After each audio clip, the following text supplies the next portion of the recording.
Well, here we go. Welcome back to another episode of Can I Have a Word with You? Hey, Heather, how are you? Hi, I'm good. How are you? I'm great. You know, the thing I love about this, besides the title, I just think it's, hey, can we have a word with you? Because that was sort of like you're in trouble when my dad would say, I need a word with you. Or, it wasn't a good thing, but this has been so much fun. And, we were talking sort of in the green room, if you will, before we came live and said, we don't just drop a book dictionary open and say, oh, there's a cool word.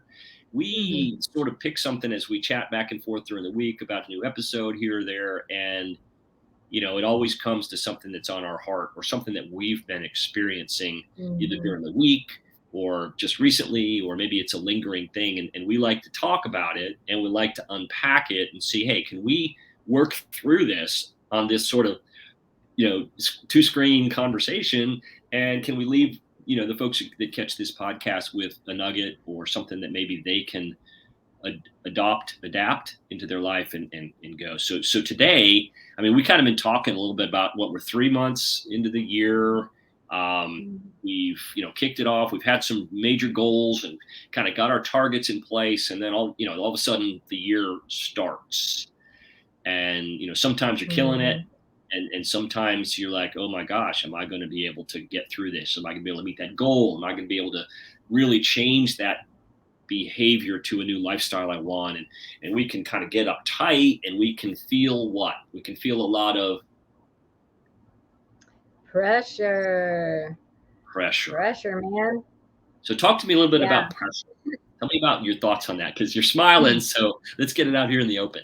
Yeah, really. Yeah. Well, I kind of pressured Bruce into doing this topic because I just realized the other day, I thought, oh my gosh, I can't get my spirit to just relax. It just feels, everything feels just up to my neck in pressure of things that I want to do. And I think part of it's the nature of how people like us are wired. We're and not having a beginning or end time for my job. I'm a realtor, I'm an author and speaker. None of those have a time frame. So when I'm not doing one, I'm trying to do the other, and I have a hard time shutting either of them off. And I just have this enormous sense of pressure that I think I'm putting, or I am putting on myself. It's not anybody else, it's this pressure. So, um, one of the things we talked about when we first got on here was that sometimes pressure can be a good thing. It's not always bad. I always say I've occasionally been accused of procrastinating by people in my life, mostly my husband. And I always say I'm not procrastinating, I'm just pressure prompted. Hmm. And when I do have a little pressure, I get things done better than if I don't have any kind of a deadline. So pressure for me sometimes can be helpful because it kind of lights a fire under me. And sometimes we were talking also about how pressure can be good if you have a wound or something else where you have to put pressure on it Hmm. till you can get better help in the future. So I think there's something to be said about that. Do you have any of those in your little acrostic Yeah. So letter? I did write the word pressure, and I agree with you. So one of the things that I can really align with you on is this um, conflicting, in a way, things that you want to do, you have to do, that you get to do. They're your responsibilities, but they're also maybe your joys. And then if Mhm. you're in the middle of one, in the back of your head, are you thinking about the other one? Like, wait, I gotta wait. I'm not. Am I fully in and able to concentrate and pay attention to where I am or be where my feet are? And that's where I kind of struggle when I'm looking at. Oh, I really want to do that, and to me, it becomes, I don't time block, and I'm getting better at what that means. I can go like, shiny new toy. Ooh, ooh, look, there's a squirrel. Ooh, there's a bird. And just bounce around, and then that at the end of the day goes, Bruce, you didn't really take control of your time, which to me is a way that I can kind of manage getting things done. And if I don't, then it's like, oh, there went another day. So yeah, I wrote the word Mhm. pressure, and let's start. Maybe we'll start with the P. Everybody who comes out to these podcasts know we break the word down vertically and kind of say, let's unpack it that way. Mhm. If you're new, we just look at the letters and we say, hey, what's the letter in the word and what could that possibly mean, and maybe help us and sort of expand the word. So the P I wrote, uh, put there, we get to respond. So pressure is something. Our response to it is where I think what you're saying and I'm saying has that impact. Oh no, I better attack this. Oh no, I don't want that to come as quickly. Oh no, the deadline's coming too soon. That's our response to the fact that there is something. It's a goal, it's a task, it's something we want to accomplish, and we put the pressure on it. Maybe we say it's put there. It's there. Like, don't give it power, or don't give it sort of a living, breathing existence to itself. Might be one way to sort of step into pressure. Mm-hmm. Then the R is really, Bruce? Is that really true? So going back to the first piece, like, am I playing a game with myself? Am I saying that, hey, that's just that. I decide whether I want it to have pressure. I don't know, but what I'm saying is maybe there's the possibility to think about that. Any comments about that? Is it a mind game? Is it something that you can actually do? I don't know. I think the pressure for me comes pretty much 100% of the expectations I have for myself. And unfortunately, I want everything I want right now. And if it's not going to happen right now, I at least want to know when it's going to happen. If I'm not going to speak next week, I want to know that I have something on the books for the rest of the year, and I want it all to unfold in my time. And that is really the anti-God way to live. It's taking my timeline and elevating it above God's timeline for my life. Yeah. But I do it all the time. I do that all the time. I have to consistently rein myself back in. And I want it now. I want it the way I want. I want all 31 flavors of the ice cream. I want what I want when I want it. Well, we try to incorporate, our faith in this podcast, and oftentimes not every time, we'll go to a verse that might trigger a way to think about the topic we're talking about. And to me, I landed on Psalm 46:10. Be still and know that I am God. And it's like, oh, okay. I'm wiring myself up like that high piano string on the right side of the keyboard. It's tight as it can be. I'm gonna snap. Oh, okay. Maybe that's something that we can step into a little bit more. It's a bigger, in my faith. There's someone bigger driving the bus, knows where it's going, knows the traffic jams, knows exactly where he wants to take me. Okay, Pulvers, back up. I'm trying to grab the steering wheel. So I've also seen I love sports and I love musical performance, and to see a musician perform, whether it's classical or whatever style it is, at a very high level. I really appreciate that, because as I was studying music in college, boy, there would be those moments of, okay, we're going on stage, and all right, are you ready? What's going to happen? You just had to kind of power through that. So, and then from another sports perspective, my era of basketball was Michael Jordan, right? He missed like 9,000 shots. He lost 300 games. I think the number is somewhere in the 30s or so. He was given the ball with the last second on the clock and missed. And so all the pressure pack that he has, Tiger Woods, he would, when he was playing top of his game, he wanted the pressure shot. He wanted to have to execute that. So to me, the E is everyone has a perspective on pressure.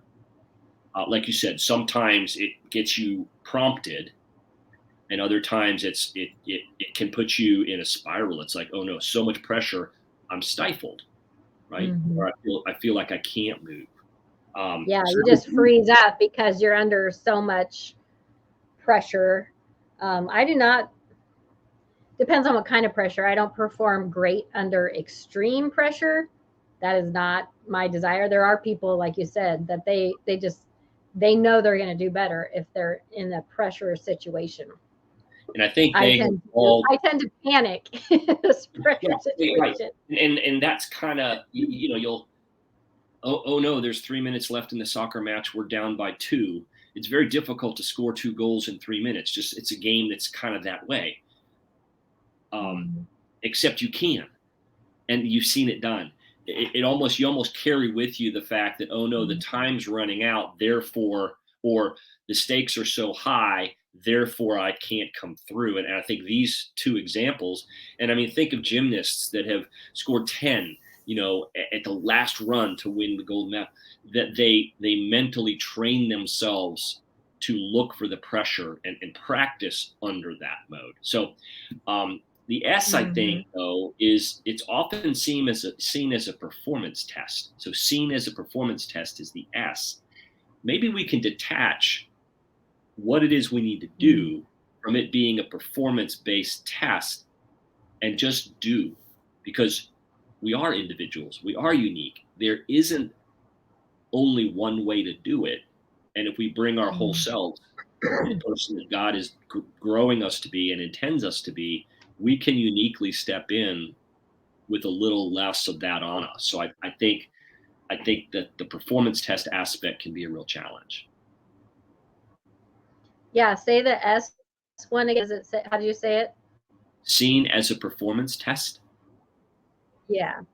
Yeah. Yeah, I think that that's probably the place where my brain has been lodged for a while, is that I put this pressure on myself to perform at a level, and I expect myself to perform maybe at a level that I've already managed to do in the past.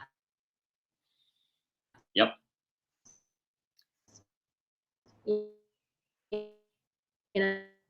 If I've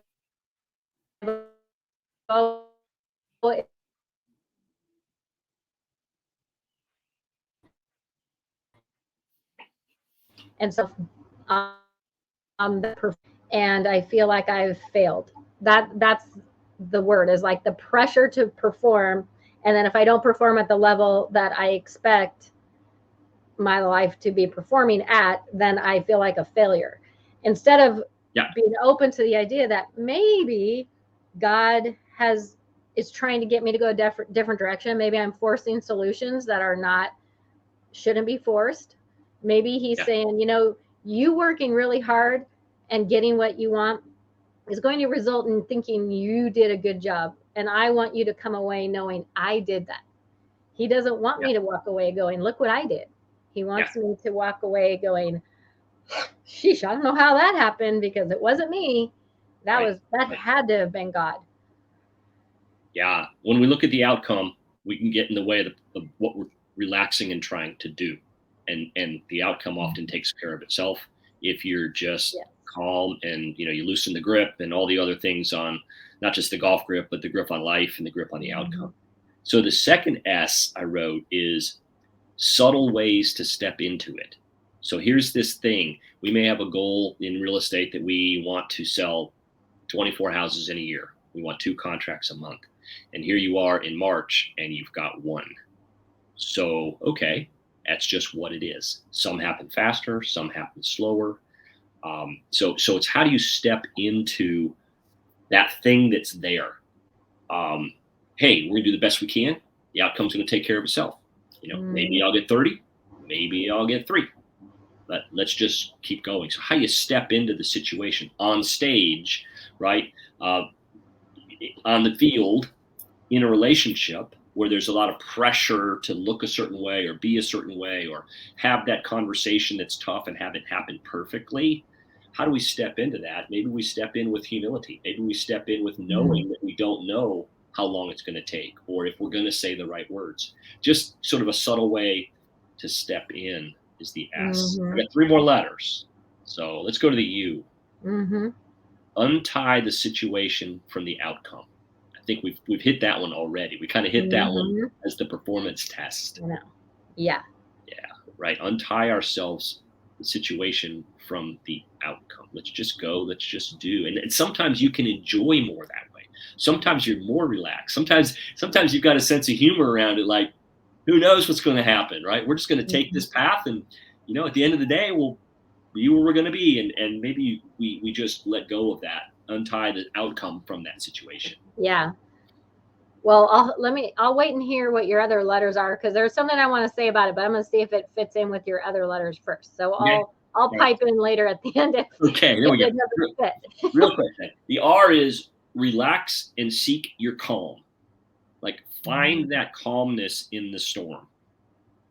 Whether it's just, hey, I've been here, I've been in this situation before, I've lived through everything I've gone through, whatever sort of reach back you can do where you've had a situation where you can say, okay, I've, calm, catch a little moment, just exhale, just Yeah. exhale and go. And then the E, it's kind of the Oh, opposite. wait, Go I ahead. do want to talk about that other one, Yeah, go because ahead. I think that's one of the things I sensed through talking with friends and talking to God a lot and whining a lot to God about this, is that I really, so some of you who listen, hopefully get on and listen to my blog or read my blogs.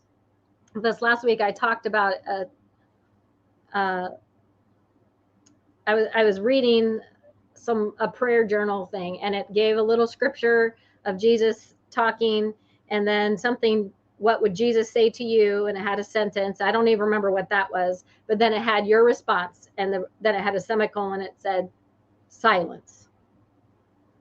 So I sat there silently, and then it said your reaction, and then it said get on your knees before the Lord.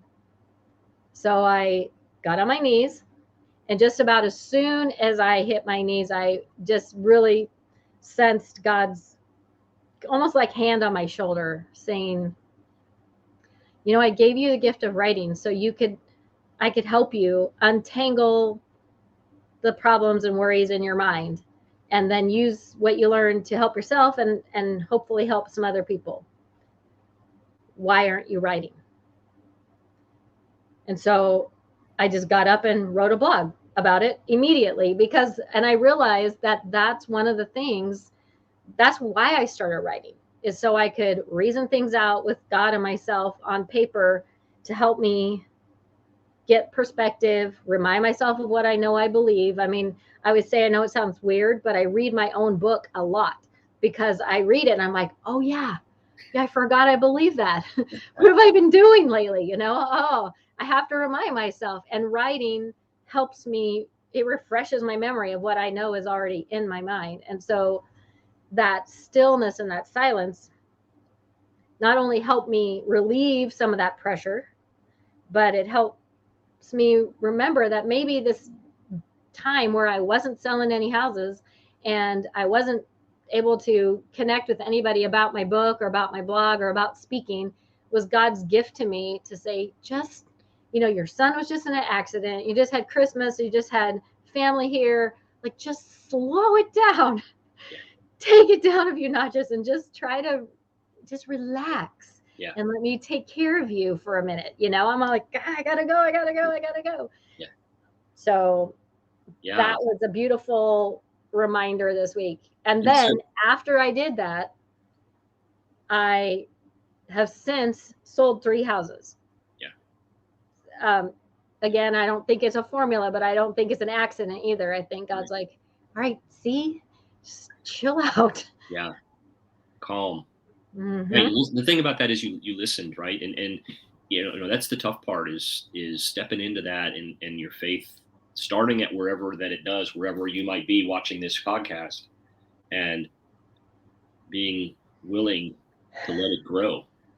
And that's incremental. And there aren't often these big lightning moments where, oh my God, then it all changes. It's a progression. At least I know that it is for me. Relax and seek your calm is the R. So thank you for sharing that, because getting out of our own way and stepping back and letting go is hard part about wanting to control the outcome, and therefore we put more pressure on ourselves. And then the E kind of took a flip on the pressure here. did a little analogy. Envision the tire without air, because there's pressure in a tire. It keeps that outside of it hard and keeps it, able to keep rolling, et cetera, et cetera. But to take the pressure out of something, it might be a tire. It might be, think of a basketball without air in it, or a football, or, something like a balloon, because that pressure in a balloon, try to push that balloon underwater and keep it there. It wants to just come out and not explode, but it wants to get back to the top. And if we can just envision that there's less of that around the situation, tires maybe just a little less air in it than it had when we felt this pressure, might be a way to do. I mean, we all face pressure. I mean, we all face things, and some of it is self-induced, some of it is, performance plan induced, some of it's the goals we have, some of it's wanting certain things faster than we can, faster than they're coming. And all. So pressure is a crazy thing. And, like I said, I think some athletes have stepped into wanting that. Not everybody does, but maybe you need to pick a role where those things don't impact you if you have a difficult time with them. But I would encourage, step in, get a little bit uncomfortable. And in that situation, it might be speaking in public, it might be writing, it might be singing, whatever the thing is that you go, oh, I really want to do it, but man, I put myself under so much pressure. Just give it a try. Or because you might be like me, who just creates your own pressure, even if those things aren't pressure related, So that's one of the things I realized, is that I thought that if all these things would just work for me, I wouldn't feel this pressure. If I could just sell a house, if I could just get a speaking gig. Well, I got a speaking gig and I sold a couple houses, and guess what?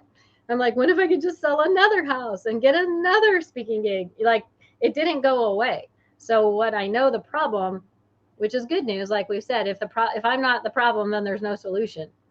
I am the problem. I am the one choosing this pressure letting the pressure dominate my thoughts instead of God's plan and timing dominating my thoughts. And that's one thing I've tried to focus on.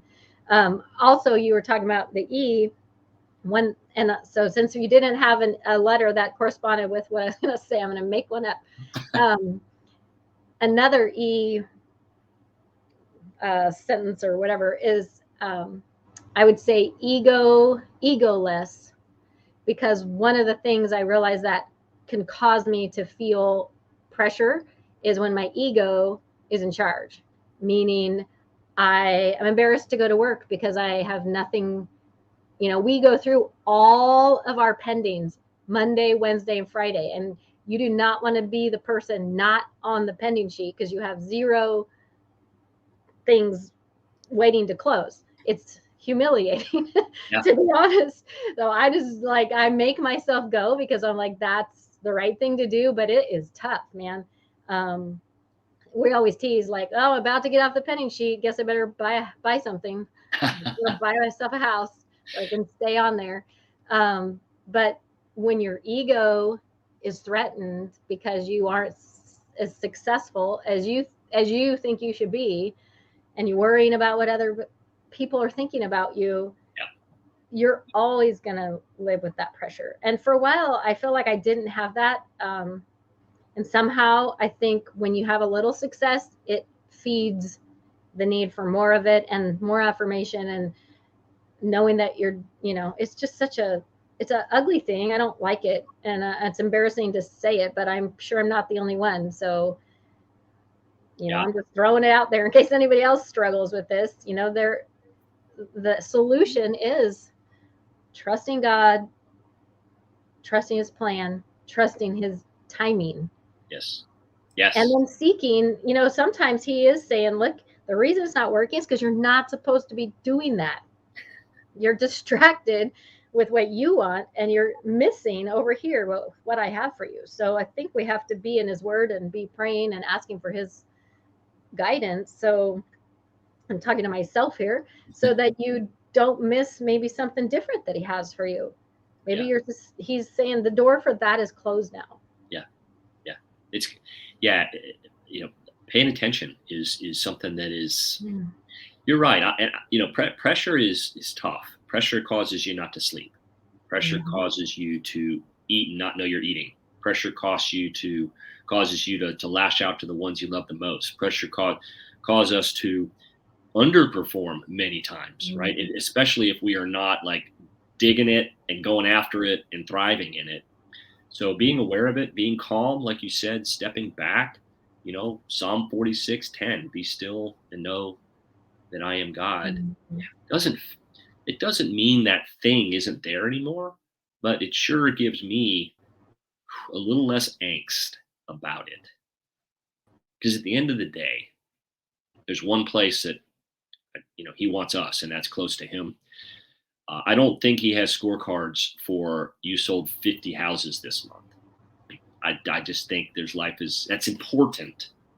Don't Mhm. get me wrong, but I think in the grand scheme of things, those of us that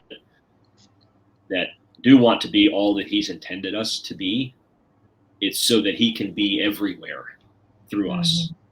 And those are opportunities. It might be one closing that you have or one customer that you have who, because they met you, you happen Mhm. to be in the real estate business, because they met you, their life was impacted in a way that you Mhm. have no idea where it was before they met you. So Mhm. joy in that journey is, yes, you're plugging along to provide and do the things you're skilled at and, stretching yourself, et cetera. But the person whose path you cross in that process might even be more important and more impactful than the outcome you achieve in what you're striving for.